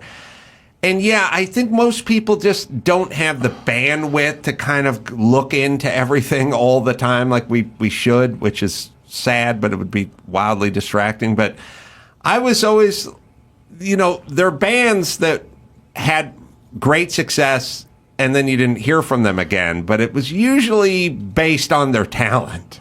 Like they got a little flash in the panty and they got hot or whatever, but they didn't have the chops to endure, you know what I mean? But Blood, Sweat, and Tears was not that band. It was just laden with talent. Thank you. Yeah. Well, I mean... Well, you know what's interesting? Yeah. We had we were at dinner one night on the west side of L.A., and my dermatologist was a couple of tables over. And I went over to say hi, and he was there with a young couple, probably early 30s. And he says, my patient, John, he's a great documentary filmmaker. What are you working on? Blood, Sweat, and Tears. And I'm sure you've seen this where you mentioned something, and there's a total blank look in the eyes. They had like no idea, Blood, Sweat, and Tears. What was I talking about? But I mentioned the songs. Spinning Wheel and When I Die You May Be Sorry. And, I know that song. I know that song. So the songs have endured, even though the band, because of the story we tell, has not endured in the same way. I love Lucretia McEvil, and I love Go Down Gambling. I got a little off. You know, I usually, with any band, I go, what's their biggest hit? And then I go, what's the B-side of their biggest hit? And I'm usually more interested. And you're playing the drums. No, yeah, right. I mean, I founded the band. Right. This was a concept I had because I had two older brothers, much older, like 16 and 17 years older than me. One of them was a trumpet player like your dad. Good improviser, self-taught. His best friend was a guy named Miles Davis. Wow. My other brother is a high school teacher, loved jazz also, and he decides, or he's asked to, manage Thelonious Monk for 14 years. Wow. So I'm growing up in this household with Bach and Beethoven in my living room, basically, for me. Right. So the only music I heard was jazz and bebop and classical, you know, some Prokofiev and stuff. I didn't hear pop music. And then when I finally got, because I guess I can say this, you ain't getting laid if you're playing jazz. No. So I figured, okay, if I'm going to meet girls, I better play pop music and, you know, and stuff. Okay, so then I start hanging out in the West Village. And I meet girls, and I meet, you know, lesser musicians than the jazz musicians that I'm used to playing with, who are these young, phenomenal players. Right. But there were no drummers. So I was like, I think, oh, this is pretty good, because the drummers were always the worst guitar player in the folk band, or the kid whose father had the most money to have a garage and to buy a drum set. But I actually could play a little bit, because you don't play jazz casually. Either you play it or you don't.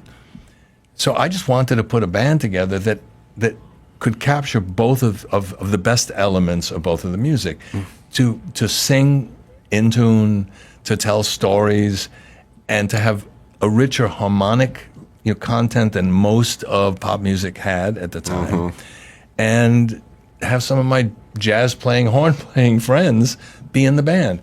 I never imagined in a billion years this thing could make a nickel. It was just, you know, let's try this, and, you know, it'll be fun. Yeah. And then Al Cooper, who was a mover shaker, who really knew the business inside out, asked me to play with him on something. I was friends with a guy who he hated, who was in a band that he was in before. And he said, hey, would you play with me? Because I'm leaving the country. I want to be a producer in England. I said, okay. And we do like a weekend at a club. And I invite the guy that he hated, Steve Katz, the guitar player, who's my friend. I said, come on, let him play with it. You know, don't hold grudges. It's stupid. He said, all right. So we do the gig, and no one shows up. I mean, no one cares about him. And I think, I'm not sure, but I think that Paul Simon was one of the people he asked to play on the bill with us. We still didn't get anyone. Wow. In the club. Anyway, so we do the gig, and I'm playing with Odetta at this time, who is a folk singer, great, actually, like a gospel folk. And I'm with her, and I get this idea, and I call Steve up, who's in New York, and I said, can you ask Al if we could do some of the songs that he played, you know, on the weekend? Because I like some of those tunes, they're cool. And the band I'm thinking of, you know, that would work for us. He said, I'll ask him, and I'll never forget this moment. I'm sitting there, phone rings a day later, he says, oh, I spoke to Al, he's in. He said, absolutely, you can have the songs. I said, great, I'm ready to hang up. He goes, no, wait, he wants to be in the band. I went, I thought he's leaving. No, he wants to be in the band. He wants to be the band leader. Oh, and the name is Blood Sweat. I go, whoa, what are you talking about? And I'm writing, I'll never forget. I go, Blood Sweat. That's Churchill. What are you dealing with here? He goes, no, he's all energetic and he loves the idea. And I went, okay, but I had some trepidations because I didn't think he was a great singer. He didn't have the chops. He didn't have the chops. And he played organ, but not on the level of the people I'm used to having played with. Yeah. So we did it for a year. Yeah. And, it was his band, and he picked the songs. There was a song on the first album that none of us are even on. It's just him and the string quartet. I'm thinking, this is really getting weird. That was the first album of Blood, Sweat, and Tears. Yeah, which sold 40,000 units, and it was a failure. Yeah. And then David Clayton Thomas. Well, we had heard him in a club in New York City. If you are in New York City and have never had a venereal disease, you go there because that's your best opportunity to get something. And you go to this club, Steve Paul's Scene it was called, and everyone used to jam there and play there. And I'm with Steve and we're talking, and there's a guy on stage, has the worst stage presence you've ever seen. His hands on the guitar. Hey, how you doing?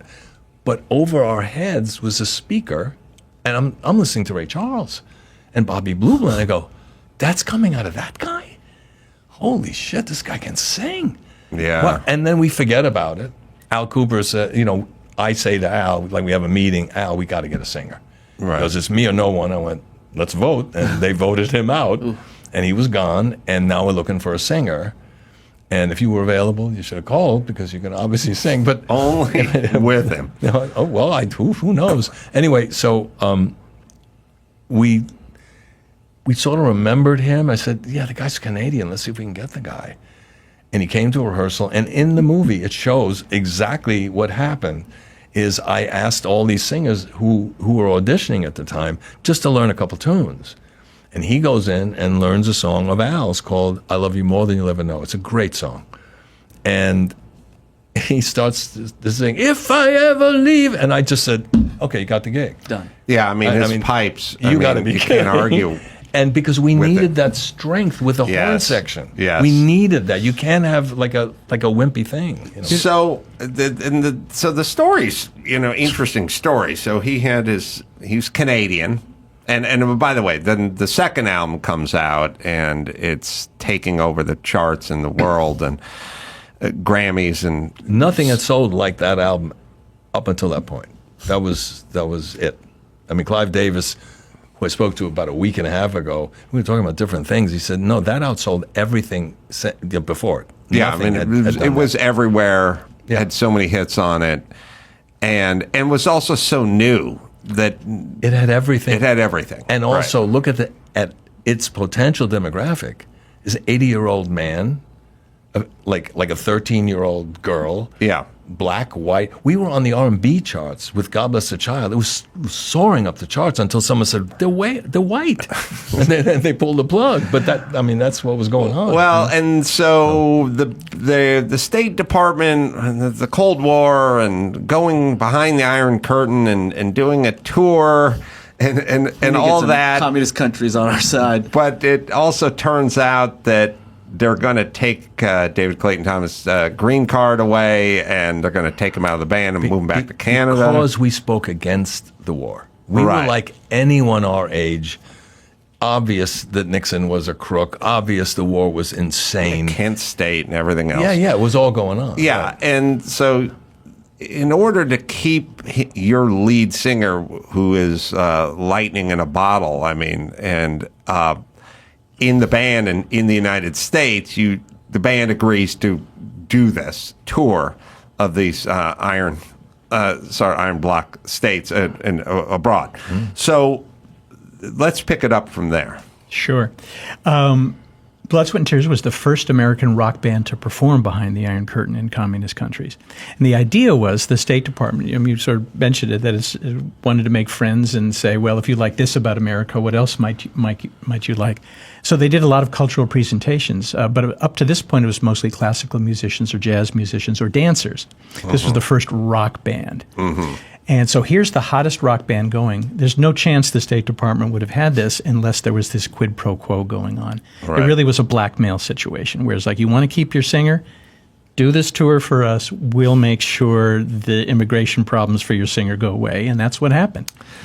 Yeah, and all the trials and the tribulations, you guys should watch the movie and understand, of the craziness of that time, and still going on today in many different ways. But to me, the more interesting part of the story even is when you guys got back and how guys like Abby Hoffman and others. And the reason that struck a chord in me is, A, I thought Abby Hoffman was a colossal douchebag. But also, I was like, oh, yeah, we just did this with COVID. Like, the same asshole agitators trying to get everyone canceled. And people, listened to them. And we've not learned a goddamn thing in 50-some-odd years. And the Russians invading. Right. Here we are. We are 50 years later. 50 years plus, and it's the same story. And then you get into this bizarre realm where you're going, wait a minute, and I have to do it myself. I'm not conservative. I'm the guy, I'm an atheist who says marry whoever you want and smoke as much pot as you like.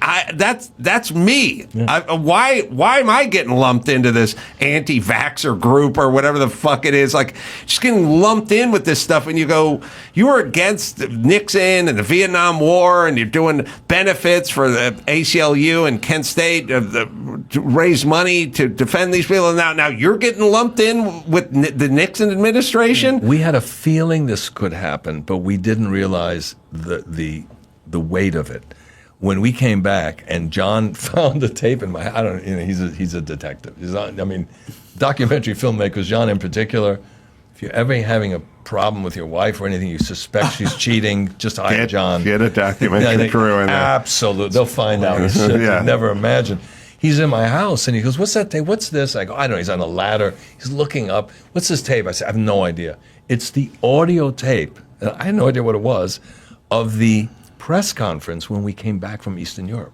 Right, at LAX. Yeah, but there was an audio tape, right, and he had stills. So he's able to tell that story, and we were bombarded with questions that you could tell, like the pig-faced singer replied, wait a minute. I don't think he's a fan. Except the thing that makes it a little different. That's the LA Times back then. and Rolling Stone did a hit. Oh, they were doing what they've been doing for a long time. But the difference was, today, you either get it from the left or from the right.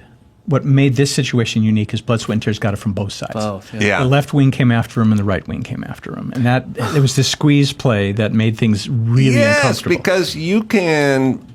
If one side comes after you, then you just become a hero to the other side, and that'll fill any stadium you decide to do a show at. You don't need the whole country, and you don't even need half the country. But if you got half, your touring dates will be sold out for the rest of eternity. But both sides, and then a kind of a weird smear job, but then what happened after that? Because the doc sort of stopped at that point. Well, the band at that the any momentum we would have had, and the third album, which I love the third album, it had Lucretia. The fourth had Go Down Gamblin'. That's the fourth album. I want to hear a little. And that's actually one of my favorite cuts we ever did. And the reason, because I'm a musical genius, I fucking understand. I think that's the reason. But also, as a musician, it's one of the only songs that we've done that was arranged without stopping. Everything we did, break. This one's and it was David Clayton Thomas playing guitar. David Clayton Thomas was playing guitar in the recording. It's his song. That's his song. It's all him. He seems that voice, Al's voice, was never going to get on AM radio. So that was sung by Cats, right? The guitar. Yeah, he did it sometimes in winter. Yes, right. But if you had David Clayton Thomas, yeah. So I guess my question is, and I know the answer, but the same songs that were radio hits done with Al would not have been radio hits. There are certain singers whose voices, as great as they are, and certainly as songwriters, as amazing as they are, wouldn't make it on AM radio. Joni Mitchell, Laura Nyro, I'll give you a list of people who could write amazing material, but their voices didn't have an AM quality to it. Certain frequencies just didn't carry. So there you have So it. to go to your first question, though, what happened was this horrible cancel culture situation in which the band found themselves, it exacerbated the conflicts between the band members. Mm-hmm. And within 18 months, 3 of them left, then another 3 left, and then Bobby was the only original member left carrying on. Bands have a moment. TV shows have a moment. Movies have a moment where everything is working right for them. Mm-hmm. The reviews are great. Podcasts will come after them. Everything is going right. And one little thing can throw that moment off. But this was a big thing that affected Blood, Sweat, and Tears. And suddenly their moment was over. And it's why you didn't hear about them in the 80s. We also played Las Vegas. Yeah. They came to us and said, do you want to play? Now, of course, our reaction is, are you nuts? Right. I thought about Before it. Before rock bands played Las Vegas. No, there were never a rock band. And I thought, or jazz bands, actually. It was all, Stephen Eady and you Frank. lose your street cred in Vegas. Right. And I know that. And I knew that. But I also knew that our schedule was such that the gig we had after Vegas was the Fillmore East. So we weren't abandoning our fan base at all. It was an opportunity. I thought, and we all sat around and said, what do you think about this? And first of all, are we going to have fun? Oh, my God, are we going to have fun? But beyond that, we'll open the door. If this is successful, all these venues will open the door to some other types of music. We should try it. And we were very successful. It opened the door. And now no one is yelling at anyone who does residencies there. No. U2 is not taking shit because they're playing Vegas. You guys should be getting a cut from the Sphere right now. Listen, all the stuff they said was something. It's always my sort of parsley by the side of the plate. For 50 years, you had to put a sprig of parsley next to the eggs at every diner. And then someone would go, what is the parsley for? And I go, it's got to be there. Breath. And then you go, why? And you go, people like it. You go, no, I've never seen anyone ask for it or eat it. Believe you me, we need the parsley. And it's 50 years of parsley, and one day there's no parsley, and no one says shit, and everyone just moves on. And that's how most every societal rules. You can't play this. You can't do that. You can't go over there. TV would do that too. You can't do the Tonight Show and then do Letterman. You can't do both. You got to pick one. You do Letterman or you do the thing. You do this or you do that. And then you go, so what? What if we just did both? And they go, well, that's never going to. And then you do it, and then it's like nobody cares. That's right. That's almost every showbiz rule. You nailed it. This is a rule, except for it's not a rule because somebody breaks it and then no one gives a shit. But it's not a rule. It's an assumption.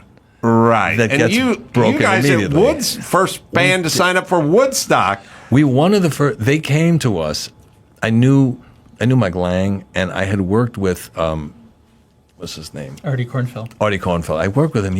He was producing the Cow Stills once, and I remember being in the studio. He asked me to come in and play on the record, and I'm going, "What am I doing here?" And he was a very nice guy. And they came to us because if we decide as a group to be promoters, and we found an amazing space, a huge venue, and we start with Springsteen and U2 and McCartney and say we're in, we're probably going to do well. I mean, there are going to be people there. We were that. We were a combination of those groups. So they came to us right away and said, would you do it? And to us, it was another gig. It was never, oh my God, it's an event. We had no idea. It was just crowded, and there was a lot of pot smoking, and it was fun. It was late at night, and then we went home right away. We drove in and drove home. And where did you go? What day? Where in the set? Who was before you? Who was after you? We were last night, we were supposed to close. Mm-hmm. It was the Sunday night. It had already rained like crazy. Mm-hmm. And the story, if you have time, I'll tell it. I was standing, because it rained so much, I'm standing on planks of wood. Mm-hmm. And there are cops lining like the backstage area. And people are all coming up to me and say, hey, man, you want some pot? And I wasn't a big pot smoker. And I went, no, I'm cool. And I'm looking at the police going, oh my God, what? And they're looking palms up like, it's cool. Right. You can do whatever you need to do, because we're not going to arrest 400,000 people. Right. And just because I could, when in Rome, I said, you know what? Yeah. And I'm puffing, not, I'm not doing that. I'm just puffing away at the thing. I'm nervous. I'm waiting. They're an hour and a half late, and I'm standing on this plank of wood, and they keep giving me these joints. I'm going, no, it's okay. Okay, fine. I look at the cop. Go ahead. Now it's time to go on, and our road manager, this is what I see. And he's coming towards me, and he just goes, "You're on." And I went, something is wrong with me. And I sit behind the drums, and I just tap the snare. It goes, and then, and I go, I'm thinking, I'm really good. I'm really good at this. And it was a gig, and we went home. We had no inkling other than it was really crowded, and they had, knocked over the fences.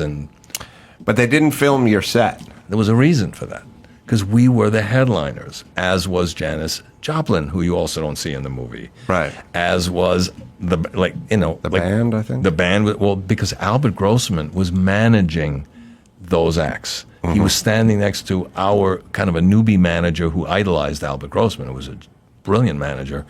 And they went to him and said, we're going to film this, and there's going to be a movie. And Albert just said, what? Wait. My artist is going to star in your movie. What are you paying? Half of their fee. In her case, it was like $3,000. In our case, it was going to be $7,500. In Janis Joplin's case. Yeah. All right. And you guys were paying what? We were paid top, other than Hendrix, who played twice. So he got $18,000. We got $15,000. We just played once. Mm-hmm. And that was really the top price at that time. And here's $7,500 to star in a movie. Right. And our manager looked at Albert Grossman. He said, we ain't doing this. And he said, I'm not doing that. And probably if they asked me at the time, I would have said, no, of course not. Right. In retrospect, of course, it would have been the greatest thing to be in that movie, but we weren't. What we discovered is they did film half the set. And we found the footage buried. Bobby talks about the detective job. That's one of the things about my job I love is the detective they filmed work. the full half the set. We found the set buried in the vault at Warner Brothers. Wow. And there was a new HD transfer done. And so in our film, you see them doing this old Motown song called More and More. Mm-hmm. And it's fantastic. They are a killer band on stage. No one had ever seen that footage before. It really was a great band. I mean, I'm bragging. No, but from my point of view, because I knew every time you're going, it's like going to the track knowing who's going to win every single race. Yeah. Like you sit down and you look at the audience, and I'm thinking, oh, wait till you hear this. And we start playing More and More, like da-da-da-da, and the audience is like, holy shit. Because bands never sounded as good live back then, because there was no lip syncing, no pre-records. Right. You'd have to have the goods. Yeah, and look, that's why I have no time for bands that I don't consider talented. Everyone tries to talk me into everything all the time. They love the Beastie Boys. I'm like, hacks. What are we talking about? They don't play anything. They don't do anything. I was, you gotta love. They tell me half the people that get inducted in the Rock and Roll Hall of Fame now suck. Joan Jett sucks. She's in there because she's a lesbian. There's no other possible way. I love rock and roll. It's like a nursery rhyme. It's just for dumb people. But go down the list. No, but just go down the entire list and ask yourself, what effect have they had on music? What happened? What did they do to be in a Hall of Fame because they have accomplished something? Where it's now. And right now, ruined. To me, it's a badge of honor not to be in there. Well, I don't think Emerson, Lake, and Palmer's in there. I think they probably are. Are they? Yeah. They ACLP in there? Because he's going to check. I don't know why, but it kept bothering me that as I was watching David Clayton Thomas from back in the day, I was like, oh, he looks exactly like Shane Gillis, the comedian. And I told, are they in? ELP not. Not in. So there you go. Joined. There's another not. You've got another band where people can play. You know why? Because it went cool. Yeah, and Jan Wenner and John Landau said no, they're not cool. Now they're no longer a part of it, but now we have to have more women. We have to have more. Yes, it ruins everything. It ruins everything. You talk about enduring though, and you talk about how the music could change something. one of the things we wanted to do in the film was to find young people who had been at those concerts behind the Iron Curtain. You did. And have them talk about it. So thank goodness for social media in those countries. We hired a researcher in Yugoslavia, Romania, and Poland. They found these guys who were now in their 70s. Yeah. But it wasn't like, I went to a concert at the Forum last weekend. 50-some years later, these concerts still had incredible significance for these people, not only because the music blew them away, but what it represented in terms of freedom and the United States. And to find, it was one thing if Bobby and the band guys say, the concerts went over well, but to see and hear those guys say it made a big difference. It's a real movie, and I've made a few docs, and I know, weak ones from strong ones. And then there's the ones that are like, they have a good subject and everything. They're just not that well crafted. Yeah. There's a certain skill to the crafting part. This is a really good doc. I learned stuff. Yes. Watching, and I didn't even know that happened. I want to see a picture of David Clayton Thomas and Shane Gillis and see if they look like the same. Ooh, they do. Which one's which? Wow. Not that bad. Wow. Yeah. Yeah. Nice job, Byron. Wow, that is good job. Yeah, David looks really pleasant in that picture. Hey, Bobby, if I could, one quick question about your. They hated you guys in Sarajevo, and then you went to Romania. Can I have to explain something? Okay. In the movie, yes, the audience, it was hysterical. I mean, because like we end the song, ba-ba-ba-da, yeah, wham, like the end of Laughing.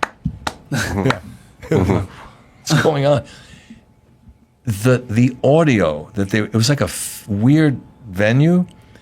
The audio, we didn't have a sound check, was so all they heard was this awful sound. Because there's no way, even if they were told you get an extra 5 zlotys if you hate the band, we've never had that happen to us ever. Okay.